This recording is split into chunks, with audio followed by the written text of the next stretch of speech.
দরজা জানালা বন্ধ করে এবার তিনি প্রস্তুতি রিটায়ার হবেন। মুয়াজ্জিন সাহেব আগে থেকে উঠবি বসে বসে তোমার কাছে বসে আল্লাহ তাআলা জিজ্ঞেস করেন মুয়াজ্জিন সাহেব ছিলেন আপনি নিজের পরিচয় দেন আর ওনারা একটা হাত হাত করে চলে যাবেন সিম্পল জীবনের কথা কথা এত বড় আলে মুসনাদ আহমদ একটা গ্রন্থের মধ্যে 50,000 হাদিস জমা করেছেন চিন্তায় কথা 50,000 হাদিস করেছেন কোন কোন বর্ণনায় আমরা বলেছেন তিনি 6 লক্ষ হাদিসের হাদিস ছিলেন ইমাম আহমদ ইবনে হাম্বল সুবহানাল্লাহ হচ্ছে আর খালি বানাচ্ছে আগুন দেখে আসছে এখানে তিনি মনে মনে ভাবলেন এটাকে সুন্দর করে পাশে করে থাকলে শীতে তাপ লাগবে আমরা তো ভালো কাটবে দোকানদারকে ডেকে বলছেন যে দোকানদার আল্লাহ বান্দা যুবক আমি যদি এখানে বসে দেখো মুসাফির তোমার দাওয়াতে তাপ গ্রহণ করি এখানে বসে তোমার কোনো আপত্তি আছে নাকি দোকানদার বলে কোনো আপত্তির কিছু নাই আপনি বসে তার ভালো কথা বলুন আপনি বসে আমার বসিয়ে দিলেন আহমদ ইবনে হাম্বল লক্ষ্য করেন দোকানদার ছেলেটি তাওয়ার মধ্যে যখন রুটি সেকতেছে রুটি ডানে বামে উলট পালট করে এদিক ওদিক করে যখন বলে ইস্তেগফার করছে জমাতে বলছে আস্তাগফিরুল্লাহ কাস্টমারের কাছে যখন রুটি দিচ্ছে বলে আস্তাগফিরুল্লাহ খামিলা মারছে বলে আস্তাগফিরুল্লাহ জমানের মধ্যে প্রতিনিয়ত জবাবে আস্তাগফিরুল্লাহ আস্তাগফিরুল্লাহ আস্তাগফিরুল্লাহ জিকির করছে আহমদ ইবনে হাম্বল দোকানদারের আমলে হতবাক হয়ে গেলেন বললেন আল্লাহর বান্দা কোথায় কোথায় মুখের মধ্যে ইস্তিগফার আওয়াজ কেন করো যুবকটি বলছে আল্লাহর বান্দা শোন আমি জবানের মধ্যে ইস্তিগফার আওয়াজ বেশি করার কারণে আল্লাহ তাআলা এই জবানের মূল্য এত বেশি বাড়িয়ে দিয়েছেন আমি আল্লাহ পাকের কাছে যে দোয়া করি না কেন দোয়া করতে দেরি হয় আমার আল্লাহ ভালো দোয়া কবুল করতে দেরি করেন না আল্লাহ আমাকে মুস্তাজাব দাওয়া বানিয়ে দিয়েছেন আহমদ ইবনে হাম্বল হতবাক হয়ে তাকিয়ে তাকিয়েছে কিন্তু রুটির দোকানদার কিন্তু আল্লাহ মুস্তাজাব দাওয়া হয়ে গেছে ছেলে ওই যুবকটি বলছে ঠিক শুনুন আমার সব দোয়া আল্লাহ পাক কবুল করেছেন ইস্তিগফারের বদৌলতে তোর আমার মনের মধ্যে একটা চাপা কষ্ট আছে একটা দোয়া আজও পর্যন্ত আল্লাহর কাছে কেন যেন কবুল হয় না আমি জানি না আহমদ ইবনে হাম্বল জিজ্ঞেস করলেন কি দোয়া কবুল হয় না আমি আল্লাহর কাছে বহুবার দোয়া করেছি রব্বুল আলামিন গোটা জমানের শ্রেষ্ঠ জমানের ইমাম আহমদ ইবনে হাম্বলকে যদি জীবনে একটা বার দেখতে পারতাম বুকের সাথে আলিঙ্গন করে কপাল ধরে চুমা খাইতাম আল্লাহর কাছে কতবার দোয়া করলাম আল্লাহ পাক শুধু এই দোয়াটাই শোনেন নাই বাকি যত দোয়া করেছি সব দোয়া আল্লাহ পাক কবুল করে নিয়েছেন আহমদ ইবনে হাম্বল রাহমাতুল্লাহি আলাইহি এতক্ষণ পর্যন্ত নিজেকে আড়াল করে রেখে দিয়েছিলেন কিন্তু যুবকের এই কথা শোনার পরে নিজেকে আড়াল রাখতে পারলেন না তিনি বললেন আল্লাহর বান্দা যে ইমাম আহমদ ইবনে হাম্বলকে দেখার জন্য আল্লাহর কাছে দোয়া করেছিলে ওই দোয়া আল্লাহ পাক তোমাকে ফিরিয়ে দেন নাই দোয়া আল্লাহ পাক কবুল করে ইমাম আহমদ ইবনে হাম্বলকে আল্লাহ তোমার মুক্তির দোকানে পাঠিয়ে দিয়েছে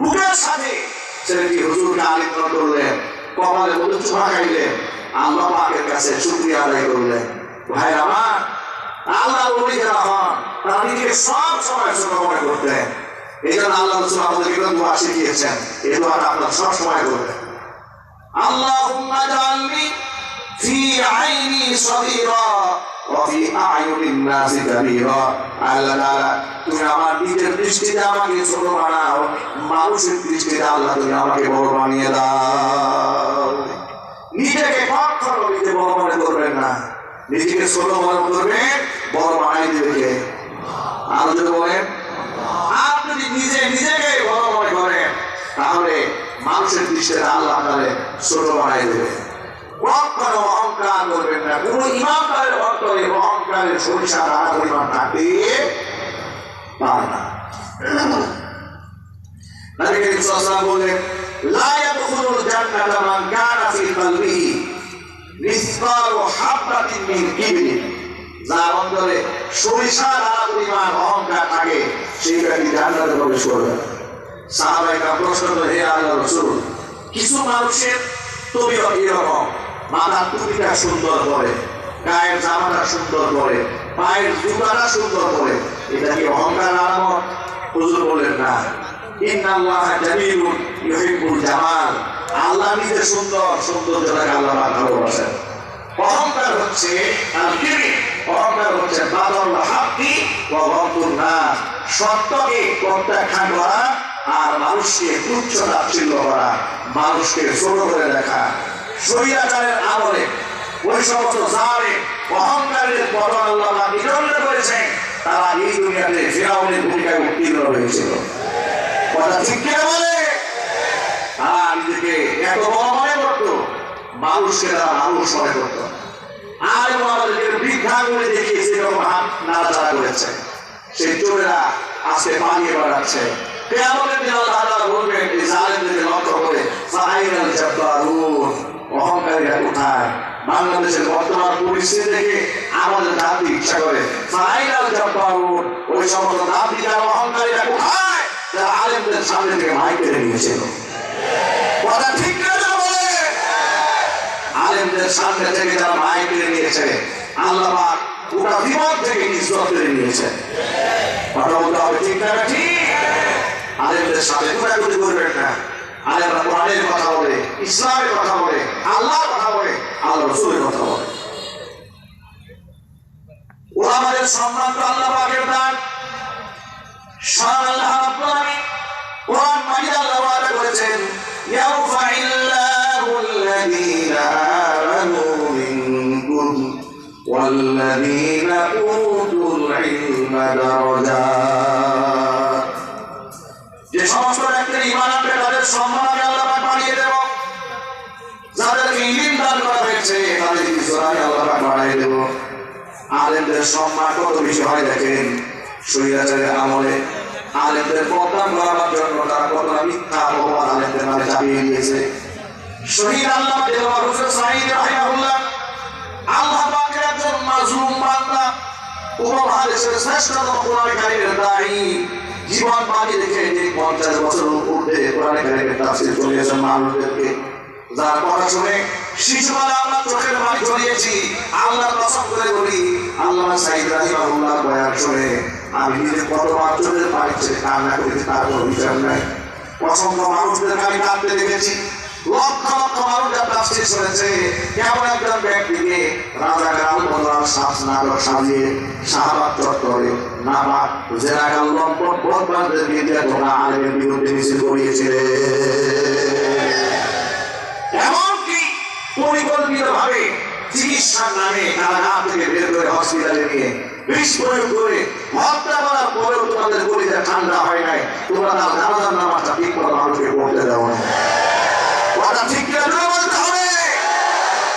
ঢাকা শহরে লোকদেরকে দেখেছি অ্যাম্বুলেন্সের সামনে শুয়ে পড়ছে। আমার জীবনে একটা স্বপ্ন ছিল তার জানাজার নামাজ আমি পড়বো। জীবন সরাসরি তাকে আমি দেখি নাই কোনো। আমি আল্লাহর এক বান্দা, আমি সামনাসামনি মাওলানা সাঈদী রাহিমাহুল্লাহকে জীবনে দেখি নাই কোনো। যতবার দেখেছি, মোবাইলে দেখেছি, ইউটিউবে দেখেছি, ফেসবুকে দেখেছি, ক্যাসেটে দেখেছি, সামনাসামনি বসে বয়ান শোনা হয় না। এখন তিনি যখন যে সময় বয়ান করতেন তখন আমরা পড়াশোনা করে আমরা ছোট বাচ্চা, ওই আমাদের ওই বুঝের বয়সটা ছিল না। যখন আমাদের বুঝের বয়স হয়েছে তখন তিনি জেলখানে আটকা পড়ে গেছে। কোরআনের মাটিকে তোমরা এরকম বেইজ্জত করেছে, লাভ দিতে অমানিত করেছিলে। তার জানাজা পড়ার জন্য লক্ষ লক্ষ মানুষ রাজপথে ছাপিয়ে পড়েছিল। কথা বলতে হবে ঠিক কিনা? সাঈদী ফাউন্ডেশনের যে মাঠে, যেখানে তাকে কবর খনন করা হয়েছে, কবর পাথর করা হয়েছে, কবরের পাশে মাঠ, ওই মাঠে তখন পানি ছিল হাঁটু পর্যন্ত পানি হয়ে গেল। 3-4 ঘন্টা, 5 ঘন্টা, 6 ঘন্টা দাঁড়িয়ে রেখেছেন তার জানাজা আমাদের স্বামী হওয়ার জন্য। তোমরা তাকে লম্পট বানালে, জিনাকার বানালে, ধর্ষক বানালে, খুনি বানালে। এই খুনির প্রতি মানুষের এত মহাপক্ষ, তোমরা এত দুধের তুলসী মালা তোমাদের প্রতি মানুষের এত ঘৃণা কেন? কথা বলতে হবে ঠিক কিনা বলে? তোমরা আমার হাজির হাজার বছরের শ্রেষ্ঠ বাঙালি নাতিপুতি, হাজার বছরের শ্রেষ্ঠ বাঙালি সন্তান, তোমরা কেন পাবলিক তোমাদেরকে চুনাবিনা করতে চাই? পাবলিকের কাছে জবাব দিতে হবে।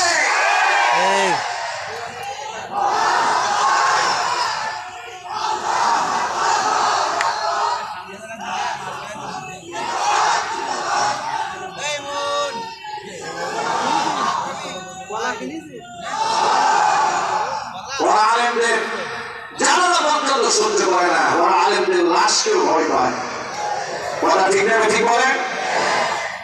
শহীদ আল্লাহ সাইদ রাহিমাহুল্লাহ জানাজা পড়ার সুযোগ আমাদের হয় না, কিন্তু সুরে মাহফিলে গেছি, যাওয়ার পরে মনে একটা টান, আল্লাহ নবীর কবরটাকে জিয়ারত করব।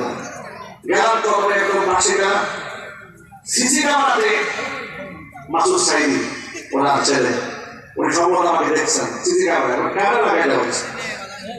এরপর দেখে কর্তৃপক্ষকে ফোন দিয়েছে, আমাদের হুজুর গেছে টাকা আপ্যায়ন করে। কর্তৃপক্ষ আমাদের খুব আপ্যায়ন করলেন, ওনার রেখে দেওয়া অনেক স্মৃতি কথা বললেন, যে মেহমানদেরকে কত সম্মান করতেন, কত ইজ্জত দিতেন, অনেক কিছু বললেন, কাহিনী কাহিনী শোনালেন। দুঃখের কথা বললেন, হুজুর এই যে এখানে আপনি দাঁড়িয়ে দোয়া করছেন না, কিছুদিন আগে মানুষ এখানে দোয়া করতেও সাহস পায়, পুলিশ পাহারা দিয়েছে। লাশকে তারা ভয় পায়, লাশকেও ওরা ভয় পায়। মানুষের কাছে একজন ব্যক্তিকে অসম্মান করার জন্য তাদের নাটকীয়তার কোনো শেষ ছিল না। কথা ঠিক না ঠিক বলতে হবে। এইভাবে বাংলাদেশের মাটিতে আলেমদেরকে তারা নিকৃষ্ট মানুষের উপস্থাপন করার জন্য তাদের চেষ্টার কোনো শেষ ছিল না, কিন্তু ওরা ওদের মিশনে কি সফল হয়েছে? একটু ইমানদারের মতো গর্জে উঠে জবাব দিবেন, ওরা কি ওদের মিশনে সাকসেস হয়েছে? ওরা ব্যর্থ হয়েছে, ওরা ব্যর্থ হবে, ওরা ব্যর্থ হতেই থাকবে। ইসলাম ছিল, ইসলাম আছে, ইসলাম ভবিষ্যতেও থাকবে। এক সাইনিকে তারা শহীদ করেছে, সাইনির চেতনা দিয়ে লক্ষ সাইনিক আল্লাহ রাজপথে নামিয়ে দিয়েছে। হ্যাঁ আমার এভাবেই কোরআনের কথা ছড়িয়ে যাবে, বিস্ময় হারিয়ে যাবে ফেরাউন এবং নমরুদের নাতিপুতিরা। আবু জেহেলের নাতিপুতিরা আফসোস করে বলবে, কথা বলতে হবে ঠিক না ঠিক? নতুন বাংলাদেশ সংস্কার হচ্ছে, আমরা এই দেশে একটা স্বপ্ন দেখি যে আমরা ইনসাফ ভিত্তিক একটা সমাজ নায়ক একটা অস্তিত্ব আমাদেরকে দান করো।